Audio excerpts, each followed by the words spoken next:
سارے معاشی ماہرین کہہ چکے کہ ایم کیو ایم کو آئی ایم ایف کے بجائے کراچی سے معاہدہ کرنا چاہیے، شہر کو اس کا حق دیا جائے، معاشی مسائل حل ہو جائیں گے۔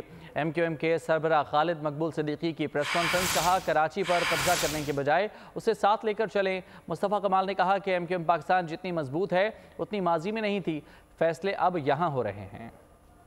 منصوبہ سازوں کو یہ پتہ لگ گیا کہ پاکستان بچانا ہے تو کراچی کو کراچی کے لوگوں کے حوالے کرنا پڑے گا، اور یہ مسئلے کراچی کے حل ہوں گے تو پاکستان کے مسئلے خود بخود حل ہونا شروع ہو جائیں۔ پورے پاکستان سے ایسی قیادتیں ایوانوں میں پہنچیں جو عام پاکستانیوں کے دکھ اور درد سے واقف ہی نہ ہوں بلکہ ساری زندگی اس سے نبردآزما بھی رہی ہوں۔ ان لوگوں کے لیے قوانین بنائے جائیں جن کے لیے یہ ایوان سجائے گئے ہیں۔ آج ایم کیو ایم پاکستان جتنی متحد اور کتنی طاقتور ہے وہ شاید ماضی میں کہیں نہیں، کبھی بھی نہیں تھی۔ آج اس کے فیصلے یہاں ہو رہے ہیں۔ 15 سالوں سے پیپلز پارٹی کی یہاں حکمرانی ہے، ایک قطرہ نیا پانی نہیں دیا، ہمارا ہی پانی چوری کر کے اربوں روپے کا پانی ہمیں ہی بیچتے ہیں۔ ہم پاکستان میں اگر طاقت حاصل کرنا چاہتے ہیں، ظالموں کا ہاتھ روکیں اور غریبوں کے لیے طاقت بنے تو وہ طاقت بیلٹ کے ذریعے آئے گی، کوئی اور ذریعہ نہیں ہے۔